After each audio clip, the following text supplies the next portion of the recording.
सारे जहां में उसके जैसा कोई नहीं। वो एक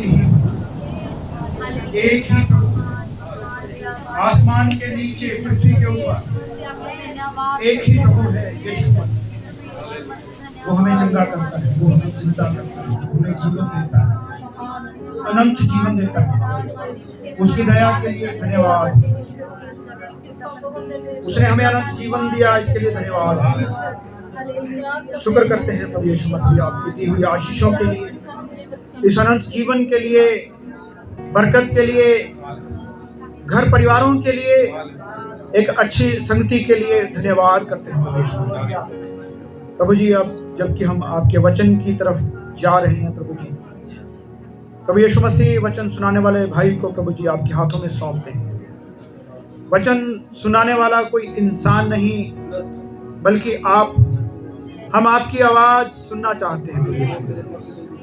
प्रभु यीशु मसीह, आज का वचन प्रभु जी हमारे दिलों में, रूहों, जिस्मों, जानों में लिखा जाए प्रभु यीशु मसीह, और आपके वचन के अनुसार हम चलें, आपकी महिमा करें, आपकी जय जयकार करें। आप ना बदलने वाले प्रभु हैं, प्रभुओं के प्रभु हैं। धन्यवाद करते हैं, धन्यवाद करते हैं। आदर महिमा आप ही के नाम को देते हैं प्रभु यीशु मसीह के पवित्र नाम से हम मांगते हैं, सुनो, कबूल करें। आज एक एक जन को खुदा उसके सवालों के जवाब मिले मेरे परमेश्वर। शुक्रगुजार है खुदावन, धन्यवाद। हम आपका आदर करते खुदावन यीशु मसीह के नाम से इस दुआ को आपसे मांगते हैं, सुनिए और ग्रहण करिए। आमीन, आमीन, हालेलुया। खुदावन की पाक और पवित्र हज़ूरी के लिए हम खुदा का दिल से शुक्रगुजार हैं। जब हम आराधना करते हैं अजीज़ों, तो हम ऐसा विश्वास करें कि खुदा का सिंहासन हमारे बीच में लगा होता है। आराधना में खुदा खुद उतरते हैं। हालेलुया। तो अब आराधना हो चुकी है, तो जब खुदा हमारे बीच में, उसका सिंहासन हमारे बीच में है, तो क्या हम सब तैयार हैं उस खुदावन की आवाज़ को सुनने के लिए? मैं बड़ी नम्रता से विनती करूँगा हर एक उस जन से जो इधर उधर बिजी है, वो कृपया एक स्थान पर बैठे और खुदा की पाक हजूरी की हम इज्जत करें और खुदा की आवाज़ को सुने। बोलने वाला कोई इंसान ना हो, खुदा का पाक रूह। हालेलुया। मैं शुक्रगुजार हूँ उस पाक खुदावन का, जिसने एक बार फिर से मुझे खड़ा किया आप सबकी हजूरी में। मैं बताना चाहता हूँ कि लास्ट टाइम भी जब मैंने खुदा का वचन आप लोगों से शेयर करना था, उससे एक दिन पहले भी मेरी बहुत तबीयत ख़राब हो गई थी। मेरा यूरिक एसिड इतना बढ़ गया था कि मुझसे चला नहीं जा रहा था, पर फिर भी खुदा ने अपनी हज़ूरी के लिए मुझे लेकर आए थे। कल भी अजीज़ों मेरे साथ ऐसा हुआ, मेरा बहुत ही मेजर एक्सीडेंट हुआ और मुझे बिल्कुल नहीं लगता था कि मैं आज भी आ पाऊँगा, पर फिर भी खुदा ने मुझे रात भर में ही ठीक किया। लास्ट टाइम भी ऐसा ही हुआ था कि पूरी रात भर में मैं दर्द में था, पर वैसे जब मैं सोया, सिर्फ 2 घंटे सोया था, 4 से 6 बजे तक, उस 2 घंटे में खुदा ने मुझे शिफा दी थी और मैं आया था खुदा की हज़ूरी में। और आज भी ऐसा ही हुआ, खुदा ने मुझे शिफा दी और मैं बहुत ठीक हूँ। कुछ चोटें लगी हैं पर ज़्यादा नहीं है, पर जो दर्द थी वो दर्द बिल्कुल नहीं है, तभी मैं खुदा की हज़ूरी में आया हूँ। शुक्रगुजार हूँ। हालेलुया, धन्यवाद। मैं एक रिक्वेस्ट भी करना चाहूँगा आप सभी से, कृपया आप मुझे अपनी दुआ में ज़रूर याद रखें। मेरा नाम अमन है। क्योंकि ऐसा होता है कि जब कोई इंसान सोचता है कि मैं अब खुदा की इस हज़ूरी में और बढ़ूँ, तो कहीं ना कहीं दुष्ट उसको परेशान करता है, किसी भी वजह से परेशान करने लगता है। जो इंसान सोचता ही नहीं है कि उसे खुदा में बढ़ना या कुछ करना, उसको शैतान कहता भी कुछ नहीं है, क्योंकि उसको पता है ये कहीं ना कहीं ये मेरा ही है ना। दुनियावी लोगों को देख लो, पर खुदा में रहते हुए भी, और जब हम खुदा के और करीब जाने की कोशिश करते हैं तो कुछ ना कुछ प्रॉब्लम आने लगती हैं। तो हम सब एक दूसरे का बोझ भी उठाएं जब भी हम अपनी पर्सनल प्रेयर करते हैं, और कृपया मुझे ज़रूर अपनी दुआ में याद रखें। आइए आज हम खुदा के वचन में से सीखेंगे। हम खुदा के वचन से सीखेंगे छुटकारे के बारे में। हालेलुया। अजीजों, एक छुटकारा वो होता है जब हम दुनियावी थे, हम खुदा में नहीं थे, हम मूर्ति पूजा करते थे, है ना, तरह तरह के स्थानों को जाया करते थे, पहाड़ों पे जाया करते थे। मैं भी उनमें से एक हूँ। और फिर किसी ना किसी जरिए से खुदा हमें चुनता है और हमें उन चीज़ों से छुटकारा। और दूसरा छुटकारा होता है कि खुदा में आने के बाद भी हम कहीं ना कहीं बंधनों में होते हैं। अब खुदा में आने के बाद वो बंधन कैसे होते हैं? वो बंधन हमारी बीमारियों के हो सकते हैं, जिन बीमारियों से हमें छुटकारा पाना जरूरी है। वो बंधन व्यभिचार का हो सकता है। खुदा में आने के बाद भी बहुत से लोग हैं जो अपनी बुराइयों से पीछा नहीं छुड़ा पाते हैं। आजकल टेक्नोलॉजी का ज़माना है, इंटरनेट का ज़माना है, बहुत खबरें सुनते होंगे कि ये खुदा का दास इस पाप में गिर गया, ये खुदा का दास या ये खुदा के लोग इस गुनाह में। और इवन हम अपनी पर्सनल लाइफ में भी बहुत लोगों से मिलते होंगे, हम देखते होंगे कि यार ये इंसान तो 20 साल से खुदा की हज़ूरी में जाता है पर इसके अंदर भी ये गुनाह है। तो ये इस तरह का छुटकारा भी लेना हमें ज़रूरी है। मुझे एक वाक़या याद आ गया, आज से 24 साल पुरानी बात है, जब हम खुदा में नहीं थे। मेरे ताऊ जी एक बहुत बड़े तांत्रिक हैं, वो अब भी जीवित हैं। और हमारे घर में ऐसे ऐसे तांत्रिक आया करते थे जब हमारे घर में बहुत दुख था, हमारी मदर पर दुष्ट आत्माएं बहुत अटैक करती थी। तो हमारे ताऊ जी अपने फ्रेंड्स को भेजते थे जो उनके लिंक में बहुत बड़े बड़े तांत्रिक होते थे। एक मैं बहुत छोटा हुआ करता था तब, तो एक तांत्रिक मुझे याद है वो आया था, उसने एक लोटे में चावल भरे और उसने चावल में एक चाकू ऐसे डाल दिया, लोटे के अंदर चावल लेकर एक चाकू उसमें गाड़ दिया और उसने अपने तंत्र विद्या से मंत्र उच्चारण करता रहा। उसके बाद उसने बोला कि तुम्हारे सारे दुख इस लोटे में आ चुके हैं। और उसने वो चाकू उठाया तो वो चाकू चावल में से निकला नहीं, वो कम से कम इतनी बड़ी लुटिया थी, चावल की भरी लुटिया, और वो चावल उसमें डाले, कम से कम 1 किलो उसमें चावल आएंगे। वो चाकू समेत पूरी लुटिया ही ऊपर उठ गई, है ना। उसने बोला ये तुम्हारे दुख ये है, और उसने कुछ ऐसा मंत्र पढ़ा कि वो लुटिया हमारे घर में उड़ रही थी कि ये तुम्हारे दुखों को इकट्ठा कर रही है पूरे घर से। पर उसके बाद भी अजीजों हमें छुटकारा नहीं मिला। तो कहने का मतलब है असली छुटकारा कहाँ है? असली छुटकारा अजीजों इस दुनिया में नहीं है, दुनिया में रीति रिवाजों में नहीं है ना। तांत्रिकों के पास जाकर असली छुटकारा नहीं है। असली छुटकारा सिर्फ हमारे खुदावंद यीशु मसीह के पास है। हालेलुया। हम खुदावंद के लिए तालियां बजा सकते हैं।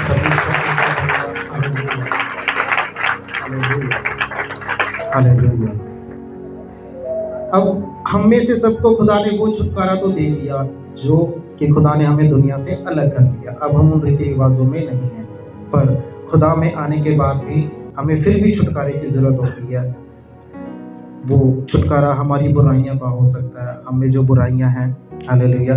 क्या हम इस बात पे विश्वास रखते हैं कि हम खुदा के दासों के पास जाएंगे, वो हम पर दुआ करेंगे, हमारा छुटकारा हो जाएगा? बिल्कुल अच्छी बात है, हमारा छुटकारा होता है। वो हम पे ले हैंड करते हैं, है ना। खुदा का मस्सा से भरा हुआ हाथ हमारे सिर पे रखते हैं। हम विश्वास करते हैं कि आज हमने दुआ करा ली, हमारा छुटकारा हो गया। बिल्कुल अजीजों, ये सच्ची बात है, छुटकारा होता है। पर 100% छुटकारा मैं ऐसा सोचता हूँ कि तब होता है जब हम खुदा के वचन को पढ़ते हैं और उसको मानते हैं। दुआ प्रार्थना कराना भी बहुत ज़रूरी है। खुदा ने अपने हाकिम ठहराए हैं, अपने दासों को ठहराया है कि वो हमारे लिए दुआ करें। पर मैं सोचता हूँ 90% काम वचन का होता है और 10% काम उस दुआ का या उस ले हैंड का होता है, वो हम पे हाथ रख के जो दुआ करते हैं। क्योंकि मुझे याद है जब 24 साल पहले हम खुदा में आए थे, तो खुदा की दासी हैं सिस्टर पैमिला, फुआरा चौक में जो सेवा करते हैं, तो वो हमारे घर जब पहले थे, उन्होंने हमारे लिए बहुत प्रार्थनाएं की और उन्होंने हमें बोला कि मैंने आपके लिए प्रार्थना कर दी है, अब तुम्हारे बंधन टूट चुके हैं। पर उन्होंने हमें एक पवित्र बाइबल दी। उन्होंने बोला इस वचन को पढ़ना और इस वचन में बने रहना। अगर तुम इसमें नहीं बने रहोगे तो ये ताकतें तुम पर फिर अटैक कर सकती हैं। ये उनकी वर्डिंग थी। उन्होंने दुआ भी की, ले हैंड किया, सब कुछ किया, पर फिर भी उन्होंने बोला कि इस वचन में बने रहना और इसको पकड़े रहना, इसको डेली पढ़ना, जो वचन कहता है वैसे ही करना। जब ऐसा करेंगे तभी आप ठीक रहोगे, वरना फिर दोबारा ये ताकतें, अगर इस वचन से तुम बाहर जाओगे तो ये जो दुष्ट आत्माएं हैं या कुछ भी है, ये फिर भी आप पे अटैक कर सकती हैं। तो अजीज़ों, मेन छुटकारा जो है वो सिर्फ खुदा के वचन में है, उसको फॉलो करने में है। हालेलुया। प्रेरितों के काम उसका 25वां अध्याय उसकी 1 से 11 में अगर हम पढ़ेंगे तो आप पढ़िए मत, मैं एक छोटी सी उसमें कहानी है वो बताना चाहता हूँ कि जब पौलुस को पकड़ लिया गया था और उस पर मुकदमा चलाया जा रहा था, तो पौलुस उस अध्याय में, मतलब प्रेरितों के काम 25वां अध्याय उसकी 1 से 11 आप पढ़ते रहना, बाद में घर जाके पढ़ लेना चाहिए। तो पौलुस समझ चुका था कि अब कुछ खराबी होने वाली है ना, लोग उसको फंसाना चाह रहे हैं किसी वजह से। तो पौलुस को उस देश का एक कानून का ज्ञान था कि उस देश में कानून था कि अगर वहाँ कानून ये था कि अगर कोई राजा की दुहाई दे तो उस पर सिर्फ फिर राजा के सामने ही मुकदमा चल सकता है और कोई लोग उस पर मुकदमा नहीं चला सकते। तो ये पौलुस को एक दुनियावी ज्ञान था, दुनियावी नॉलेज थी, वहाँ के कानून का ज्ञान था। और ऐसा ही हुआ जब पौलुस ने बोला कि कैसर राजा की मैं दुहाई देता हूँ, तो उससे क्या हुआ कि उसको कैसर के सामने प्रस्तुत किया गया। और फिर जब उसको जेल हुई तो आपने पढ़ा होगा कि उसने वहाँ के राजमहल के इतने जो सैनिक थे, राजा के इतने सैनिकों को खुदा का वचन सुनाया और उनको मसीही बना दिया। कहने का भाव ये है, हमारा टॉपिक छुटकारा है, कहने का भाव ये कि हमें जो दुनियावी नॉलेज है, पौलुस को दुनियावी नॉलेज थी, तो दुनियावी नॉलेज के चलते उसने इतने लोगों को मसीही बना दिया। तो सोचिए अजीजों, जब दुनियावी नॉलेज इतना छुटकारा दे सकती है, तो अगर हमें इस संविधान की ज्ञान हो, इस संविधान की नॉलेज हो, खुदा के वचन की आत्मिक नॉलेज हो, तो ये कितना बड़ा छुटकारा पैदा कर सकती है। हम इस पर जरूर गौर करें। हालेलुया। क्योंकि अजीजों, छुटकारा शरीर का ही नहीं होता, आत्मा का भी छुटकारा है। छुटकारा हमें अपने परिवार का भी चाहिए, छुटकारा हमें अपने फाइनेंस का भी चाहिए, है ना। कुछ लोग बहुत कर्जों में दबे हैं, हर एक जन तकरीबन कर्जों में होता है। तो ये सब छुटकारे कहाँ से आते हैं? सिर्फ जब हम खुदा के वचन को फॉलो करते हैं। Hallelujah, hallelujah. हम पढ़ेंगे इब्रानियों की पत्री उसका 11वां अध्याय उसकी 8 से 19 शायद हम पढ़ेंगे।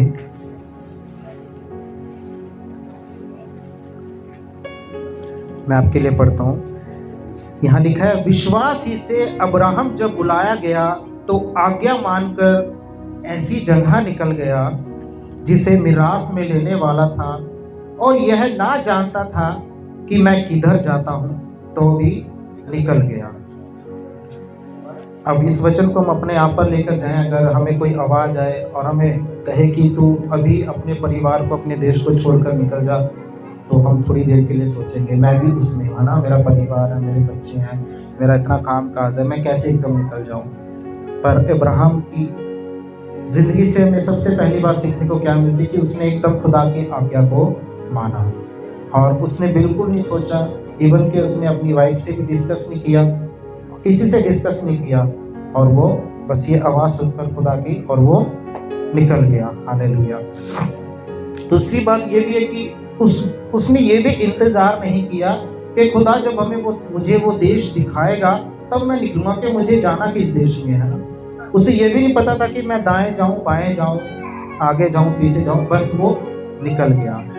पर जब वो खुदा की इस आवाज़ को सुनकर निकला अजीज़ों, तो उसके बाद वचन कहता है कि वो बस फिर आगे ही बढ़ता रहा, और खुदा ने उसको इतनी बरकतें दी, बहुत बरकतें दी। तो एक फर्स्ट पॉइंट है छुटकारा पाने के लिए कि हमें इब्राहिम की तरह, जैसे इब्राहिम ने अपने पुराने उस जगह को छोड़ा, उस पुराने तौर तरीकों को छोड़ा, क्योंकि जहाँ अब्राहम रहा करता था वहाँ के लोग बहुत बुद्धिमान माने जाते थे कि वो इंसान का सिर देखकर उसका भविष्य बता देते थे। तो खुदावन चाहते थे कि मुझे इब्राहिम के द्वारा एक बहुत बड़ी जाति बनानी है, तो अगर इब्राहिम यहाँ रहेगा, इन लोगों में रहेगा, तो मैं उसको उस तरीके से छुटकारा नहीं दे पाऊंगा, उस तरीके से मैं उसको उद्धार नहीं दे पाऊंगा जिस तरीके से मैं देना चाहता हूँ। इसलिए खुदावन ने उसको बोला कि तू यहाँ से निकल जा।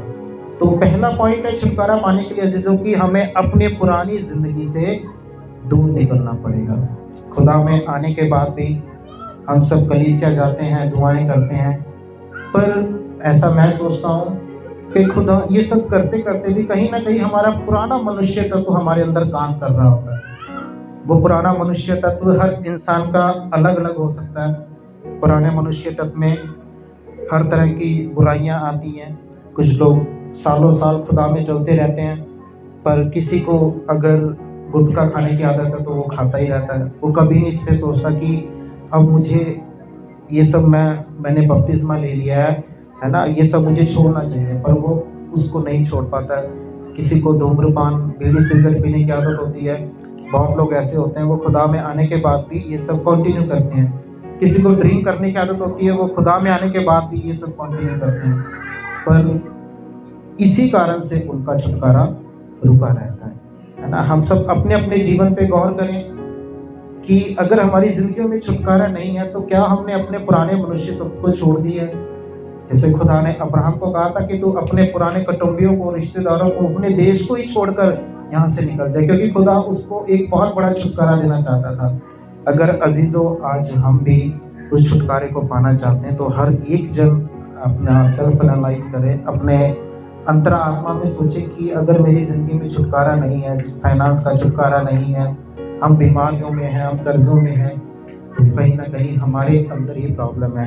शायद कहीं ना कहीं हम अभी तक उस पुराने मनुष्य तत्व में फंसे पड़े हैं, उन पुरानी बुराइयों में फंसे पड़े हैं, है ना, उन पुरानी आदतों में फंसे पड़े हैं।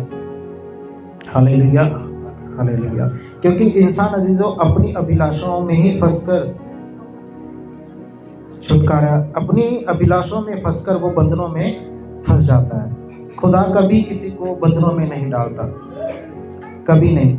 क्योंकि एक दुनियावी माँ बाप भी जब सोचते हैं कि अब हम संतान को पैदा करें तो ये कभी नहीं ये सोचकर पैदा करते कि हम संतान उत्पन्न करेंगे ताकि वो कर्जों में फंसी रहे, बीमारियों में फंसी रहे। कभी दुनियावी माँ बाप ऐसा सोचकर संतान उत्पन्न नहीं करते कि हमारी संतान जब धरती पे आएगी तो वो बीमारी में ही रहेगी, वो कर्जों में ही रहेगी, है ना, वो दुखों में रहेगी। जब अजीजों हम दुनियावी माँ बाप ऐसा नहीं सोचते तो हमारा स्वर्गीय पिता क्यों ऐसा सोचकर हमें बनाएगा, है ना, कि मैंने अमन को बनाया है, मैंने धरती पे भेजा, अब ये कर्जों में ही बना रहे, कर्जों में ही रहेगा। नहीं, बिल्कुल नहीं। खुदा हमें छुटकारा देना चाहता है और उसने छुटकारा हमें दे दिया है। पर अगर अभी तक हम बंधनों में हैं, अभी तक हम बीमारियों में हैं, कर्जों में हैं, किसी भी तरह के बंधन में हैं, तो वो हम अपनी अभिलाषाओं में फंसकर ही उन बंधनों में हैं। Hallelujah, hallelujah. व्यवस्था विवरण उसका 18वां अध्याय उसकी 9 से 13 में जब हम पढ़ते हैं तो खुदावन, हम उसको चल को एक बार देख लेते हैं। हालेलुया।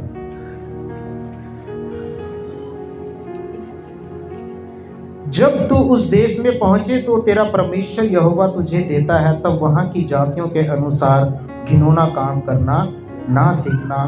तुझ में कोई ऐसा ना हो जो अपने बेटे या बेटी को आग में होम करके चढ़ाने वाला, या भावी कहने वाला, या शुभ अशुभ मुहूर्तों का मानने वाला, या टोना या तांत्रिक या बाजीगर या ओझों से पूछने वाला, या भूत साधने वाला, या भूतों को जगाने वाला हो। हालेलुया।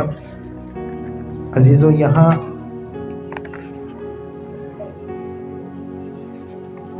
अब्राहम एक्चुअली जब इस देश में रहता था तो वहाँ उसके लिए खुदा ने ये आज्ञा दी कि जब तू उस देश में पहुंचे तो वहाँ पर तू उनके जैसे कामों को ना सीखना।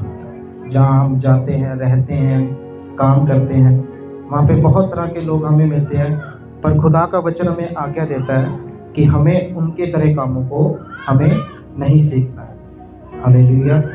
आपने कुम्हार को बर्तन बनाते हुए देखा होगा, रियल में नहीं देखा होगा तो यूट्यूब पर जरूर देखा होगा अजीजों। जब कुम्हार बर्तन बनाता है तो पहले वो मिट्टी को क्या करता है, उस मैदान से अलग करता है। जहाँ मिट्टी पड़ी है, ऐसा तो नहीं होता कुम्हार वहीं पे जाकर बैठकर मिट्टी का बर्तन बनाता है जहाँ मिट्टी पड़ी है, नहीं। वो क्या करता है, पहले उस मिट्टी को उस मैदान से अलग करता है। अब सोचिए अगर मिट्टी कुम्हार को कहे कि नहीं, मुझे इस जगह से अलग नहीं होना है और मुझे एक अच्छा बर्तन भी बनना है, ऐसा क्या पॉसिबल है? ऐसा बिल्कुल पॉसिबल नहीं है। कुम्हार उस मिट्टी को वहाँ से इकट्ठा करता है, फिर अपने पास लेकर आता है। हूबहू ऐसे ही, क्योंकि उस मिट्टी से कुम्हार ने एक अच्छा बर्तन बनाना है, वैसे ही खुदा ने अब्राहम के साथ किया। अब्राहम को खुदा ने उस मैदान से अलग किया, है ना। मैं एक कंपैरिजन आपको सिखा रहा हूँ ताकि आप अच्छे से समझे। सिर्फ आज का टॉपिक छुटकारा है, आप छुटकारे को बहुत बारीकी से समझे। खुदा हम सबको बुद्धि दे, मुझे भी बुद्धि दे कि मैं अच्छे से आपको समझा सकूं। हम सिर्फ छुटकारे को सीखना चाह रहे हैं कि जैसे खुदा ने अब्राहम को उसके देश से, उसकी जगह से, वो जहाँ रहता था वहाँ से अलग किया। किस लिए? क्योंकि खुदा उसको उद्धार देना चाहता था, उसको छुटकारा देना चाहता था। इसी तरह जैसे कुम्हार मिट्टी से बर्तन बनाता तो वो भी उस मिट्टी को उस जगह से पहले अलग करता है।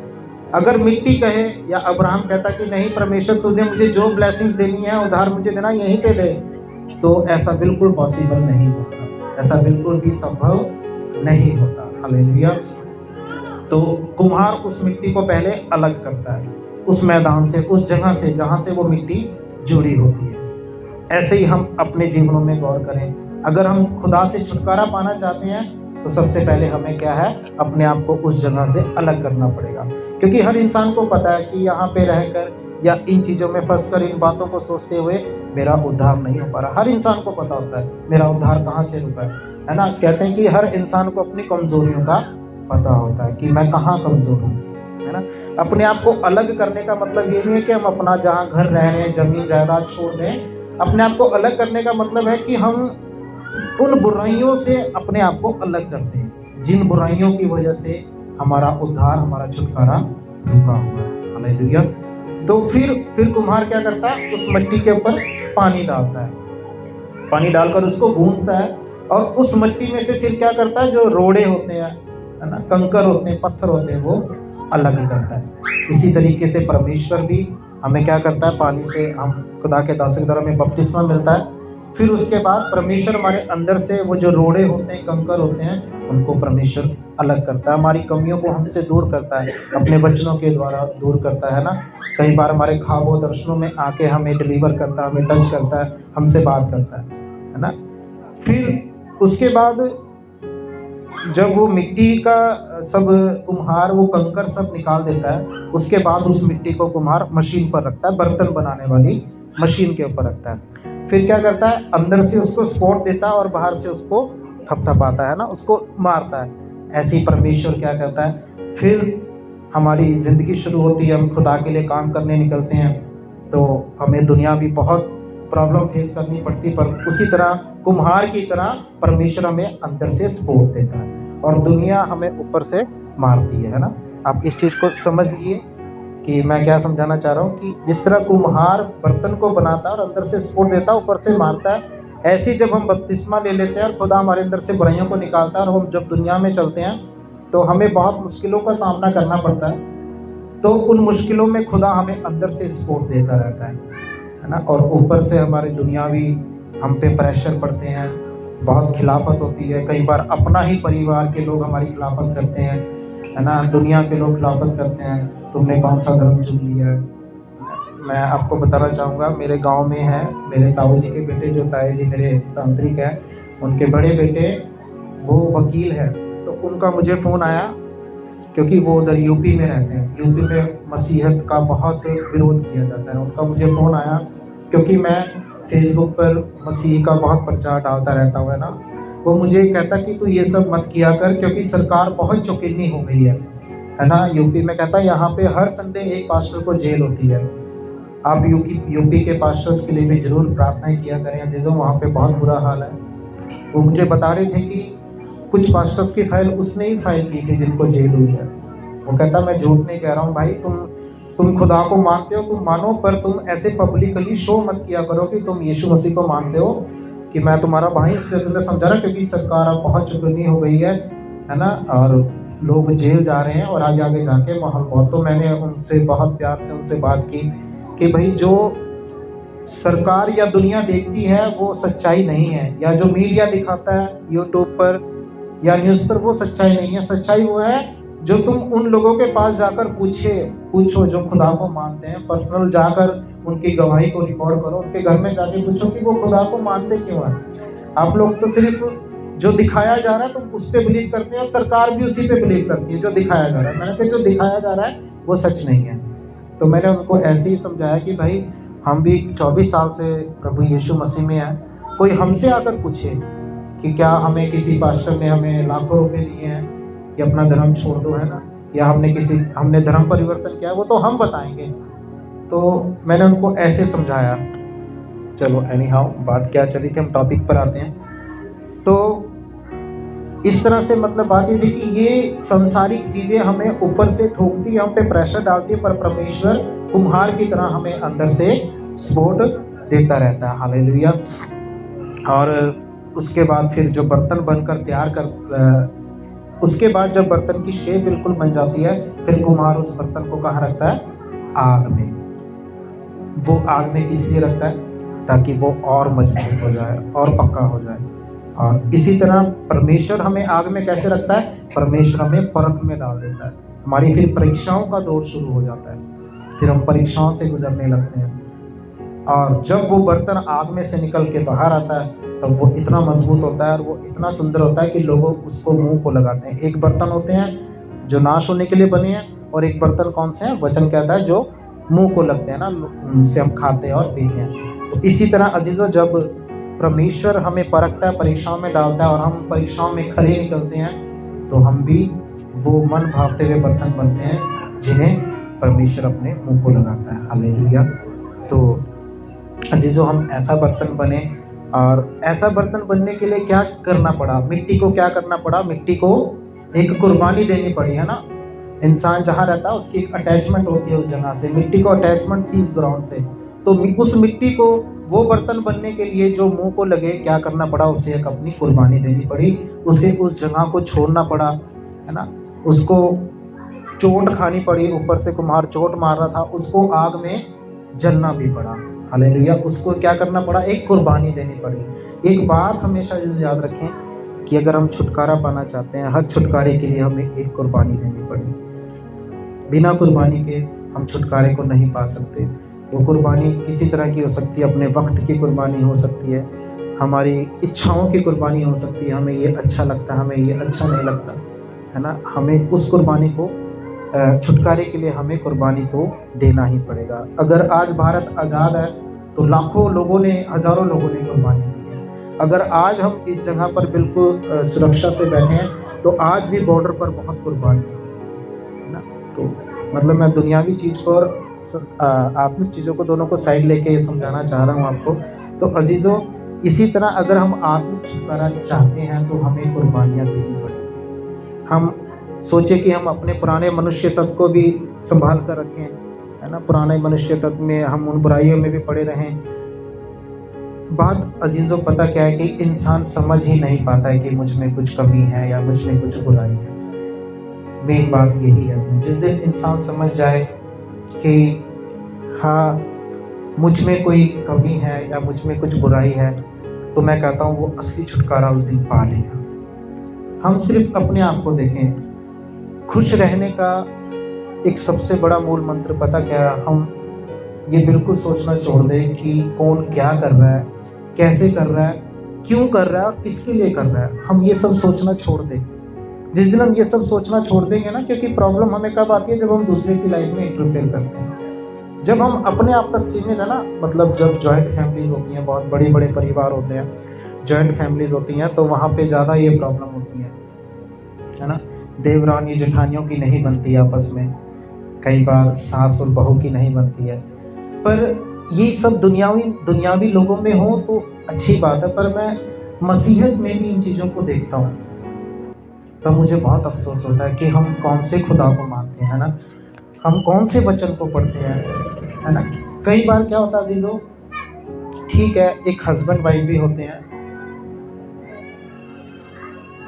अब मैं बताऊं, एक एग्जांपल लेता हूं। बिजली का बोर्ड है, बिजली का बोर्ड भी जो प्लग कब काम करता है? जब एक नेगेटिव होता है, एक पॉजिटिव होता है। अगर दोनों ही पॉजिटिव हो जाए तो हमें उससे एनर्जी नहीं मिलेगी, है ना, मतलब बल्ब भी नहीं जलेगा। ऐसा ही होता होगा, जो इलेक्ट्रिशियन है उनको पता होगा ना, रविंद्र भाई, एक पॉजिटिव एक नेगेटिव होता है ना, कंप्लीट तभी होगा। तो एक हस्बैंड वाइफ भी लगा लो, अगर एक हस्बैंड वाइफ दोनों ही पॉजिटिव रहेंगे तो उनकी जीवन नैया नहीं चलेगी आगे। एक पॉजिटिव एक नेगेटिव होता ही है, हर कोई होता है। एक हस्बैंड वाइफ लगा लो, है ना, भाई बहन लगा लो, पति पत्नी लगा लो, कुछ भी एक रिश्ता ले लो, हमेशा एक पॉजिटिव एक नेगेटिव रहेगा। एक ठंडा होता है, एक गर्म होता है, पर उसमें क्या होता है, वचन को हम फॉलो करें, है ना, एक वक्त पे हम एक दूसरे को कॉपरेट करें। मैं थोड़े एक घरेलू बात पे आ गया हूँ कि छुटकारे के लिए हमारा छुटकारा कहाँ कहाँ रुक जाता है और हमें पता भी नहीं लगता। हमें शैतान कभी फील भी नहीं होने देगा कि तुम्हारा छुटकारा यहाँ रुका हुआ है ना। घर में है, देवरानी है, जेठानी है, उनकी कभी नहीं बनती। क्यों नहीं बनती? क्योंकि दोनों अलग अलग हैं भाई। वो पॉजिटिव है तो नेगेटिव है, एक ठंडा होगा तो एक गर्म होगी, कभी नहीं बनेगी। पर अगर वो दोनों खुदा में और खुदा की शिक्षा को फॉलो करें तो सबसे पहली चीज वचन हमें सिखाता है प्रेम करना। और प्रेम क्या है? सहने वाला है। प्रेम सहन करता है। जब हम एक दूसरे की सहन करना सीख जाएंगे ना, जब हम वचन को सीख जाएंगे, जब हम प्रेम करना सीख जाएंगे ना, तो कभी घर में लड़ाई झगड़े कलेश नहीं होंगे। पर हम प्रेम ही नहीं करना सीखे आज तक खुदा से। खुदा ने हमसे जैसा प्रेम किया वैसा प्रेम हम एक दूसरे से करना ही नहीं सीखे अजीजों। जिस दिन हम खुदा के वचन को सीख जाएंगे, प्रेम करना सीख जाएंगे, उस दिन मैं कहता हूँ घर के जितने लड़ाई झगड़े कलेश हैं वो खत्म हो जाएंगे। हम बिल्कुल उम्मीद ना करें कि उसको ऐसा करना चाहिए था, मैं हर वक्त क्यों सेक्रीफाइस करूं, मैं क्यों हर वक्त मैं ही क्यों कुर्बानी दूं, उसका भी फर्ज बनता है कुर्बानी के लिए। पर नहीं, हम अपने तक सीमित रहें कि अगर मुझे स्वर्ग जाना है, अगर मुझे खुदा की बादशाह में जाना है तो मुझे कुर्बानी देनी ही पड़ेगी। अगर मुझे अपना उद्धार चाहिए तो मुझे कुर्बानी देनी पड़ेगी। और जब हम ऐसा सोचेंगे हम कुर्बानी देंगे, 1 बार देंगे, 10 बार देंगे, 100 बार देंगे, तो हमारे घर में हमारे साथ जो रहना ना, वो हमें देख के धीरे धीरे जरूर बदलेगा, तो जरूर बदलेगा। और आप उसके लिए दुआ करें, क्योंकि कहीं ना कहीं हमारा छुटकारा यहाँ भी रुका रहता है कि हमारे अंदर ऐसी भावनाएं हो जाती हैं ना, घर के लड़ाई झगड़ों में ऐसी भावनाएं आ जाती हैं, हर वक्त मैं ही क्यों सेक्रीफाइस करूँ, है ना, मैं ही क्यों, मैं क्या इस घर में ज़्यादा खाता हूँ या खाती हूँ, है ना, मैं क्या ज़्यादा करता हूँ, वो भी तो उतना ही करता है या करती है ना। तो मैं एक छोटी सी मतलब उदाहरण देकर आपको समझाना चाह रहा हूँ जीजो, हमारा छुटकारा इन्हीं बातों में छुपा हुआ है। अब्राहम को तो खुदा ने उस देश से अलग कर दिया था, पर आज खुदा हमें ये नहीं कह रहा कि अपने घर को छोड़कर, अपने घर परिवारों को छोड़कर हम चले जाएं। आज खुदा हमें कहता है कि अपने अंदर से छोटी छोटी लोमड़ियों को हम खत्म करते हैं। इन्हीं से हमारा छुटकारा रुका हुआ है। मैं चाहता हूँ आप लोग अजीज़ों जरूर जब घर जाएं अपने आप को जांचें परखें कि कहाँ हम कमज़ोर हैं और कहाँ हमारा छुटकारा रुका हुआ है, हमारे अंदर क्या बुराई है। सालों साल हो जाते हैं अजीज़ों, हम इस चीज़ पर कभी गौर ही नहीं करते। बस हम सोचते हैं हम चर्च जा रहे हैं, दुआ कर रहे हैं, खुदा के दास दुआ कर देते हैं, ठीक है हमारा छुटकारा हो जाएगा, ठीक है। सब्र करना भी अच्छी बात है, पर अजीज़ों सब्र भी उस वे में करें ना कि हमें पता हो कि हम अपना 100% खुदा को दे रहे हैं। अब खुदा हमें चंगाई देगा, खुदा हमें छुटकारा जरूर देगा, पर हम दुआ भी कर रहे हैं और हम सब्र भी कर रहे हैं और हम अपना पुराना मनुष्य तब भी नहीं छोड़ रहे हैं। हमारे अंदर वही बुराइयां अभी भी काम कर रही हैं और फिर हम सोचते हैं कि हाँ हमें छुटकारा एक दिन जरूर मिलेगा। अजीज़ों हमें छुटकारा बिल्कुल नहीं मिलेगा। जैसे मिट्टी को, उस मैदान को छोड़कर ही मिट्टी एक अच्छा बर्तन बनी थी, ऐसे अगर हम अच्छा बर्तन बनना चाहते हैं तो हमें क्या करना पड़ेगा, अपनी उस मिट्टी, उस ग्राउंड को, उस मैदान को हमें छोड़ना पड़ेगा, अपनी उन बुराइयों को हमें छोड़ना पड़ेगा। जिस तरह इब्राहिम ने अपने देश को छोड़ा, हमें अपने अंदर की उन बुराइयों को छोड़ना पड़ेगा। कि हमें छुटकारा पाने से ज़्यादा हमें परमेश्वर की योजना पर भरोसा करना है। अब कुछ लोग हैं कि हम सिर्फ ये सोचें कि आज मुझे ये बीमारी है, ठीक है, आज मैं खुदा को फॉलो कर रहा हूँ, जब बीमारी चली जाएगी तब हम खुदा को छोड़ देंगे या पीछे हो जाते हैं। कुछ लोग है ना, जब सब कुछ सही चल रहा होता है तो बहुत से लोग पीछे हो जाते हैं। पर अजीज़ों जब छुटकारा मिल जाए उसके बाद भी हम खुदा को फॉलो करते रहें तो हम हमारे द्वारा हमारा पूरा घराना, हमारी आने वाली पीढ़ियां तक छुटकारे में रहती हैं। तो छुटकारे पाने से ज़्यादा हम खुदा की योजना को ज़्यादा महत्वता, ज़्यादा इम्पोर्टेंस दें। जैसे जब अब्राहम 75 साल का था शायद जब उसको खुदा ने चुना था और उनके बच्चा नहीं कुछ हो रहा था, तो परमेश्वर ने अब्राहम को जब चुना तो उसको बोला था कि मैं तुझे धरती का मूल पिता, या मतलब बहुत से तुम्हारे द्वारा मैं जनरेशन पैदा करूँगा। जनरेशन को हिंदी में क्या बोलते हैं, मतलब तेरे द्वारा मैं बहुत सी पीढ़ियाँ बनाऊंगा। तो अब ये सोचिए, अब अब्राहम सोचता है कि अब तो मेरी वाइफ इतनी बूढ़ी हो गई है, और सारा के, आप बाइबल कहती है उसके मासिक धर्म भी रुक चुके थे, पर अब्राहम का विश्वास देखिए कि उसे अपने छुटकारे से ज़्यादा खुदा के वचन पर ज़्यादा भरोसा था। पर एक वक्त उस शक में आके जब स्वर्गदूत आया अब्राहम के पास, तो अब्राहम उसको कहता कि तू क्यों हमसे पीछे नहीं हटेंगे, हम खुदा का काम करते रहेंगे। मतलब वो छुटकारे के लिए परमेश्वर को फॉलो नहीं कर रहा था, वो परमेश्वर की योजना को पहले इम्पोर्टेंस देता था। और उसके बाद उसकी ज़िंदगी में क्या हुआ आप सब जानते हैं कि खुदा ने उनको एक बेटे की आशीष भी दी, और उसके द्वारा वो बढ़ते गए। हालेलुया। तो कहने का मतलब अजीजों कि हम छुटकारे के लिए ही परमेश्वर के पास ना आए, हम पहले परमेश्वर की योजना को अपने जीवन में जाने, उसकी क्या योजना है, और उस योजना को अपने जीवन में पूरा होने के लिए उसे रेगुलर हम उसको फॉलो करते हैं। Hallelujah, hallelujah.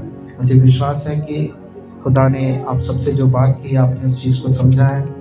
सिर्फ आप दो चीज़ें, अगर ज़्यादा वचन नहीं हम याद रख सकते हैं, दो चीज़ आप याद रखिए अजीजों।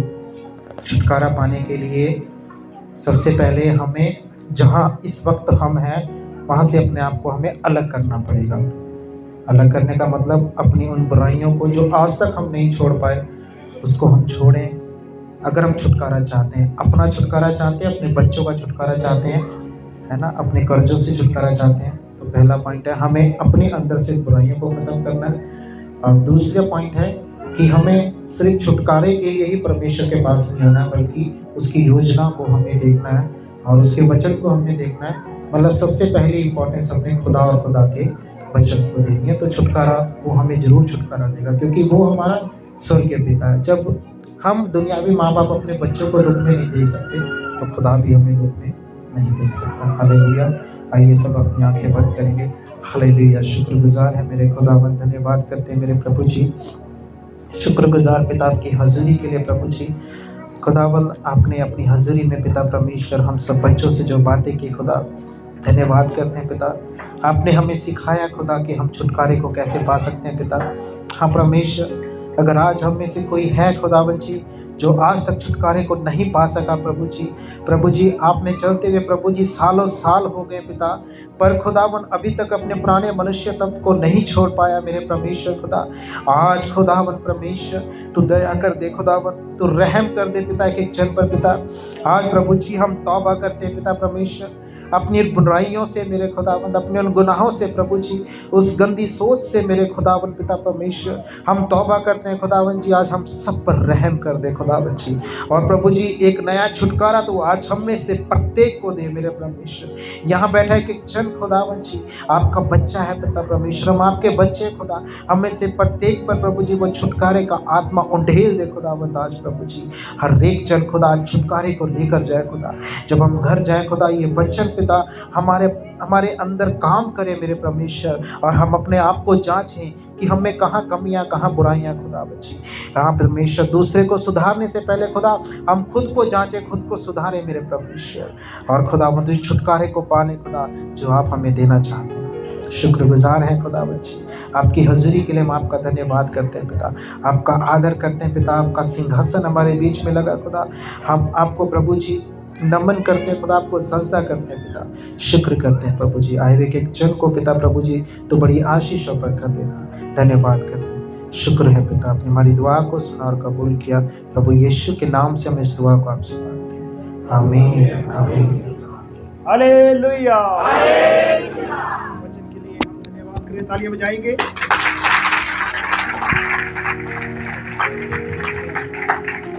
आशीषों से अपने को भरे, उनके घर परिवार में आशीष हो, कामकाज के ऊपर आशीष हो।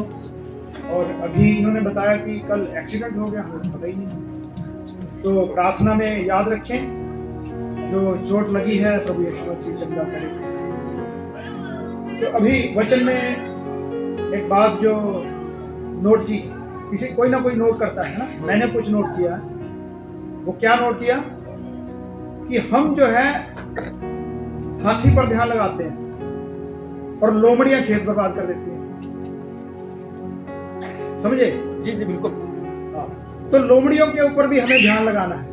ये लोमड़ियां जो है छोटी छोटी, वो दिखाई तो नहीं देती, कुछ बातें हमारे जीवन में ऐसी होती हैं जो हमें खुद नहीं पता चलती, जिनकी वजह से हमारा छुटकारा रुका रहता है। तो उन लोमड़ियों को भी भगाएं, फसल बढ़ेगी तभी तो पेड़ बनेगा।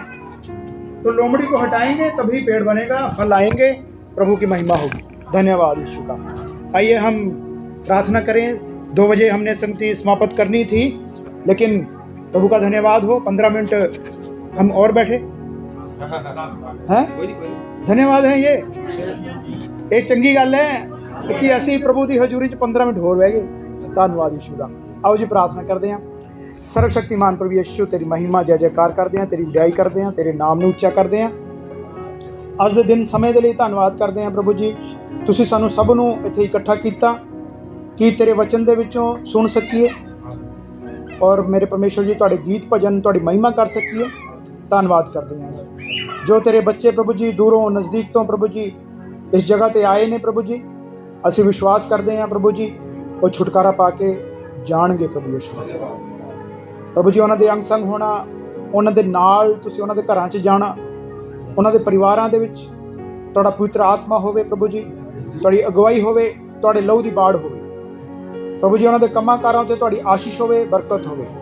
ਖਾਣ ਪੀਣ ਉੱਤੇ, ਰੁਪਏ ਪੈਸੇ ਉੱਤੇ, ਉਹਨਾਂ ਦੀਆਂ ਨੌਕਰੀਆਂ ਤੇ ਪ੍ਰਭੂ ਜੀ ਤੁਹਾਡੀ ਆਸ਼ੀਸ਼ ਹੋਵੇ, ਬਰਕਤ ਹੋਵੇ।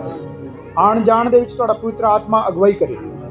ਜਿਉਂਦੇ ਪਰਮੇਸ਼ਰ ਜੀ, ਜਿਸ ਤਰ੍ਹਾਂ ਤੇਰੇ ਬੱਚੇ ਪ੍ਰਭੂ ਜੀ ਇਸ ਜਗ੍ਹਾ ਤੇ ਸਹੀ ਸਲਾਮਤ ਪਹੁੰਚੇ, ਉਸੇ ਤਰ੍ਹਾਂ ਪ੍ਰਭੂ ਜੀ ਸਹੀ ਸਲਾਮਤ ਪ੍ਰਭੂ ਜੀ ਉਹਨਾਂ ਨੂੰ ਆਪਣੇ ਆਪਣੇ ਘਰਾਂ 'ਚ ਪਹੁੰਚਾਉਣਾ ਪ੍ਰਭੂ ਜੀ। ਧੰਨਵਾਦ ਕਰਦੇ, ਆਦਰ ਮਹਿਮਾ ਤੁਹਾਡੇ ਨਾਮ ਨੂੰ ਦਿੰਦੇ ਹਾਂ। ਪਿਤਾ, ਪੁੱਤਰ, ਪਵਿੱਤਰ ਆਤਮਾ, ਪ੍ਰਭੂਆਂ ਦੇ ਪ੍ਰਭੂ ਯਿਸੂ ਮਸੀਹ ਦੇ ਪਵਿੱਤਰ ਨਾਂ 'ਚ ਅਸੀਂ ਮੰਗਦੇ ਹਾਂ, ਸੁਣੋ ਤੇ ਕਬੂਲ ਕਰੋ। ਆਮੀਨ।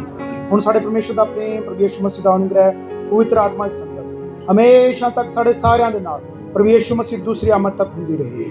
ਆਮੀਨ, ਆਮੀਨ। Hallelujah, hallelujah. ਪ੍ਰਭੂ ਯਿਸੂ ਮਸੀਹ ਦੇ ਲਹੂ ਦੀ, ਪ੍ਰਭੂ ਯਿਸੂ ਮਸੀਹ ਦੇ ਲਹੂ ਦੀ। Hallelujah, hallelujah, hallelujah. ਜਦ ਤੱਕ ਅਸੀਂ ਨਹੀਂ ਮਿਲਦੇ ਦੁਬਾਰਾ, ਪਰਮੇਸ਼ਰ ਤੁਹਾਨੂੰ ਸਭ ਨੂੰ ਸੰਭਾਲ ਕੇ ਰੱਖੇ ਔਰ ਅਗਲੀ ਸੰਗਤੀ ਵਿੱਚ ਫਿਰ ਤੋਂ ਅਸੀਂ ਇੱਥੇ ਇਕੱਠੇ ਹੋਵਾਂਗੇ। ਕਦੋਂ ਇਕੱਠੇ ਹੋਵਾਂਗੇ ਇਹ ਪ੍ਰਭੂ ਜਾਣਦਾ ਹੈ। ਪ੍ਰਭੂ ਦੀ ਯੋਜਨਾ ਪੂਰੀ ਹੋਵੇ। ਇਸੇ ਜਗ੍ਹਾ ਤੇ ਫਿਰ ਤੋਂ ਆਪਾਂ ਅਗਲੀ ਵਾਰ ਮਿਲਾਂਗੇ। ਆਮੀਨ, ਆਮੀਨ। ਜੈ ਮਸੀਹ ਸਾਰਿਆਂ ਨੂੰ। ਪਰਮੇਸ਼ਰ ਸਭ ਨੂੰ ਆਸ਼ੀਸ਼ ਦੇ ਬਖਸ਼ੇ।